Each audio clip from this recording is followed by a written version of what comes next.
네, 긴 연휴가 끝나고 주일에 이렇게 뵙게 돼서 감사하고요. 우리 많은 또 우리 교우들과 회원들께서 기도해 주셔서 철도에는 특별히 단 한 건의 장애도 없이 잘 지나간 것 같습니다. 불행하게도 미국에서 또 그 비행기 사고, 또 국내에서 또 화재 사고로 인해서 여러 가지 많은 우려가 있었음에도 불구하고 우리 철도공사는 큰일 없이 잘 지내서 감사를 드립니다. 오늘 사무엘상 8장은 이제 하나님을 버리고 인간을 세우기 위한 왕정 시대를 예고하고 있습니다. 하나님을 왕으로 섬기는 삶에서 이제 인간을 왕으로 섬기는 그런 시대가 바야흐로 도래하게 됩니다. 하나님을 왕으로 섬기는 것과 인간을 왕으로 섬기는 것은 많은 대조적인 차이가 있습니다. 하나님을 왕으로 섬기며 하나님 나라에서 하나님의 백성으로 살아가는 삶에서 인간의 왕을 섬기며 왕에게 땅과 양식을 바치고 왕의 종으로 살아가는 삶으로 이제 이스라엘이 바뀌게 되는 것이죠. 이스라엘 백성들은 하나님의 말씀을 듣지 않습니다. 미래의 위험성에는 눈 감고 왕이 있을 때의 유익만을 생각하면서 무조건 왕을 세워달라고 이제 선지자에게 요구하고 있는 모습을 보게 됩니다. 백성들은 눈에 보이지 않는 하나님을 절대적으로 신뢰했지만 그런 신뢰가 무너질 때면 평안을 누리지 못하고 늘 불안에 시달려야 했습니다. 그런 이유로 백성들은 자신을 위해 싸워줄 실질적인 눈에 보이는 왕을 원했던 것이죠. 결국 하나님께서는 왕을 세우도록 허락하십니다. 오늘날 우리 한국 정치의 현실은 어떻습니까? 진보와 보수 간의 치열한 죽음의 혈투를 벌이고 있습니다. 헌정사상 최초로 현직 대통령의 구속과 기소라는 사건을 우리는 마주하고 있습니다. 최근에 가수 나훈아 씨가 은퇴 무대에서 니는 잘했나? 국민 편가르게 하면 안 돼 라고 질타한 사실이 있습니다. 잘한 것도 없는 정치인들 향해 호통을 친 것을 우리는 기억하고 있습니다. 이 나라를 다스리는 정치인들, 가장 똑똑한 사람이라는 법률가들, 대통령과 야당 대표 다 법률가 아닙니까? 이들이 국민을 고통스럽게 하고 있는 것입니다. 그렇다면 우리 믿음의 사람들은 잘하고 있을까요? 기독교와 기독교인들이 세상을 힘들게 하고 세상 사람들이 걱정하고 있지는 않습니까? 어떤 목사님이 하나님께 하소연하며 기도를 했습니다. 성도들이 내 말을 듣지 않습니다. 그러자 하나님께서 이렇게 말씀하십니다. 지금 그게 문제가 아니야. 너는 내 말을 안 들은 지 오래되었어. 하나님께서 이렇게 말씀하셨습니다. 이 말을 웃어 넘길 수만은 없는 것이죠.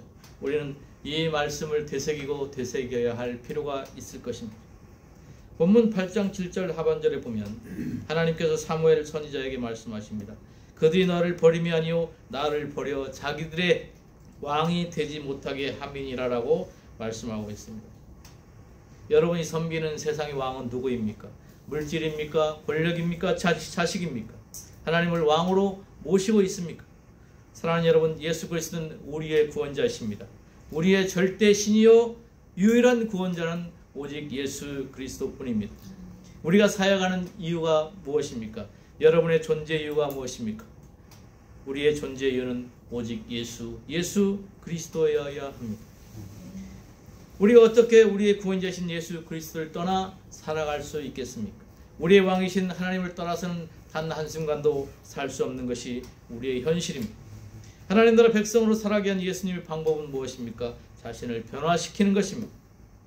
나를 둘러싼 환경을 바꾸는 것이 아니라 환경에 반응하는 나 자신을 바꾸는 것입니다. 그렇게 할 때 진정한 우리의 삶이 시작되고 삶의 비결이 승리의 원천이 되는 것입니다. 세상 사람들은 자신을 바꾸지 않고 환경 탓을 합니다. 그러나 우리 예수님은 내 안에 있는 나 자신을 변화시키라고 말씀하고 있습니다. 우리가 잘 아는 앵커로 유명했던 조정희 목사님은 무엇이 성숙인가라는 책에서 이렇게 말하고 있습니다. 신앙은 결국 내 안에서 승리하는 것이라고 정의하고 있습니다. 그렇게 우리들은 예수님을 내 안에 또 그분을 나의 왕으로 모시고 그분이 주시는 참 평안을 누리며 승리를 맛보며 살아가는 것입니다.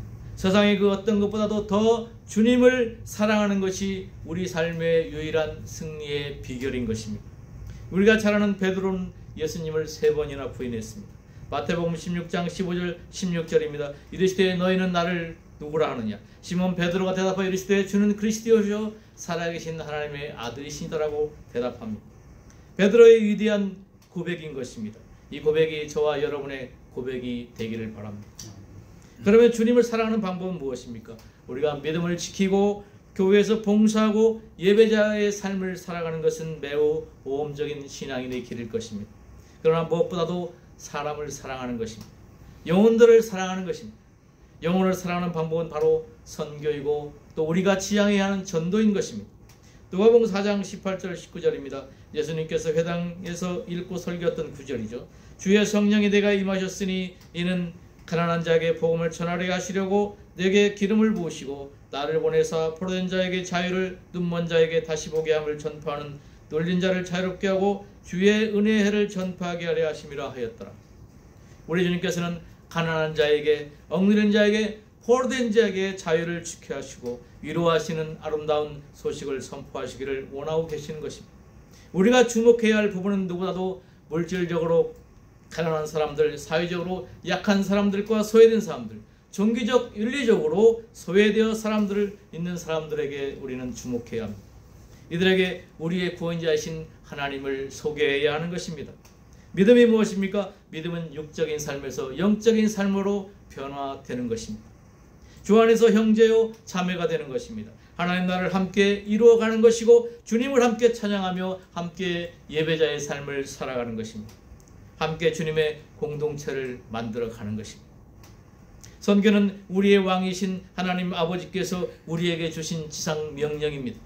우리 주님 역시 평생의 선교에 몸바치셨고 선교를 위해 자신의 몸을 희생하셨습니다. 왜 그렇게 하셨습니까? 결국 우리를 사랑하셨기 때문입니다. 바로 사랑 때문입니다. 그래서 God is love라고 우리는 표현합니다.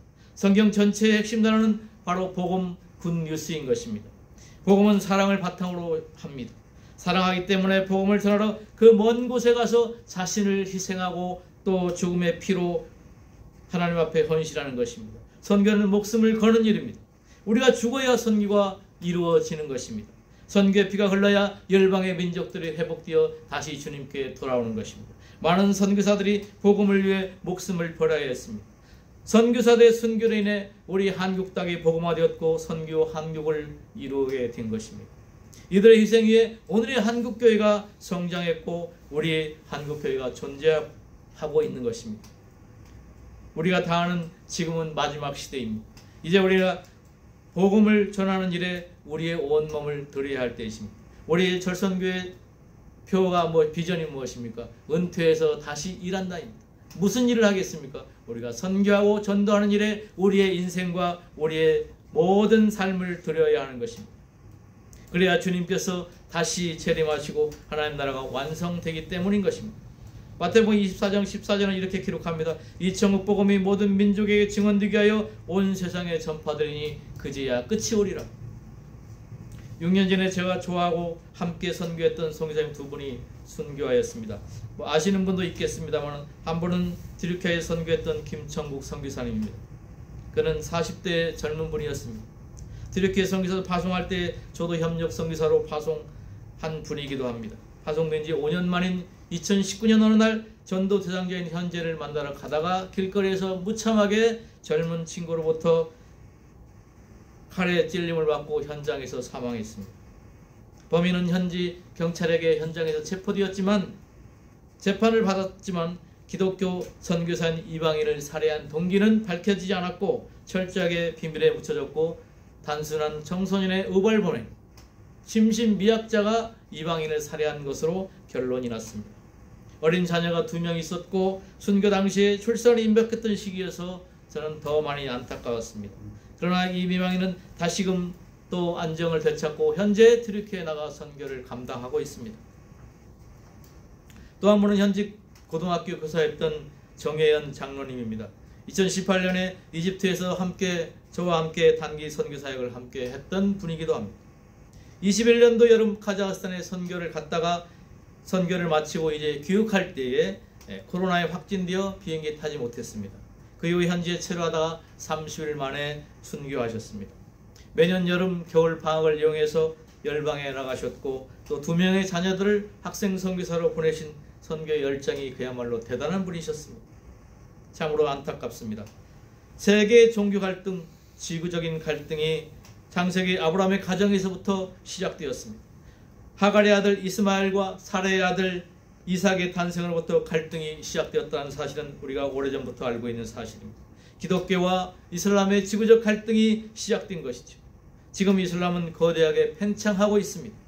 유럽과 아프리카, 아시아를 넘어 미국을 완전히 삼켜버렸습니다. 이미 유럽은 초토화되었고 미국과 이슬람은 자신의 일부라고 이슬람을 인정하고 있는 현실에 놓여 있습니다. 지구촌 곳곳에서 일어나는 테러와 살인, 전쟁은 대부분 이슬람 국가에서 비롯되고 있다고 하는 것입니다.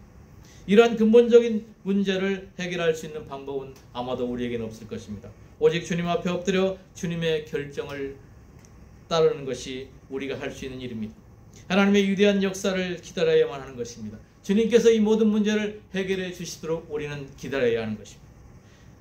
지금은 고인이 되신 부산 수영로교회 정필도 목사님께서 쓰신 교회는 무릎으로 세워진다는 책에서 기도를 이렇게 정의하고 있습니다. 기도한다는 것은 온전히 주님의 응답만을 기다린다는 뜻이다. 주님이 해결해 주시지 않으면 길이 없음을 고백하는 것이다. 우리의 인생을 이끄시는 주권이 주님께만 있다고 고백할 때, 우리의 마음과 뜻과 정성을 다해 고백할 때 주님은 도우시는 손길을 우리에게 보여주신다. 내 힘으로 사는 게 아니라 하나님의 인도하심을 따라 사는 게 인생임을 주님은 때마다 시마다 가르쳐 주셨다. 내 힘을 빼고 하나님의 힘으로 살아가는 게 승리의 비결임을 연단의 과정을 통해서 깨닫게 하셨다. 그래서 나는 삶의 어려운 순간이 찾아오면 누군가를 찾아가서 상의하거나 도움을 요청하기보다 그저 하나님 앞에 엎드린다. 그것이 승리의 비결임을 주님께서 끊임없이 가르쳐 주셨다고 이 책에서 기록하고 있습니다. 무릎으로 가는 길이 가장 빠른 길이라고 하는 사실을 우리는 기억해야 할 것입니다. 이 은혜가 저와 여러분에게 있기를 소망합니다. 사무엘상 8장 18절은 그날에 너희가 택한 왕으로 말미암아 부르짖되 그날에 여호와께서 너희에게 응답하지 아니하시리라 하니, 하나님을 버리고 세상의 왕을 섬길 때 어떻게 됩니까? 본문처럼 하나님께서 응답하지 않는 신앙생활 상상할 수 있습니까? 아마도 끔찍한 일일 것입니다. 하나님이 없다는 것은 우리의 정체성이 사라지고 우리의 비전이 사라지는 것입니다. 우리 인생의 최대 비극이자 또 위기가 시작되는 것입니다. 신앙생활은 기도와 응답의 연속입니다. 기도와 응답은 우리와 하나님의 관계를 보여주는 것입니다. 하나님은 우리 기도를 들으시고 응답한 분이십니다. 그러나 하나님을 진정한 왕으로 모시는 사람이야말로 기도하면 응답하시는 능력의 하나님을 경험할 수 있는 것입니다.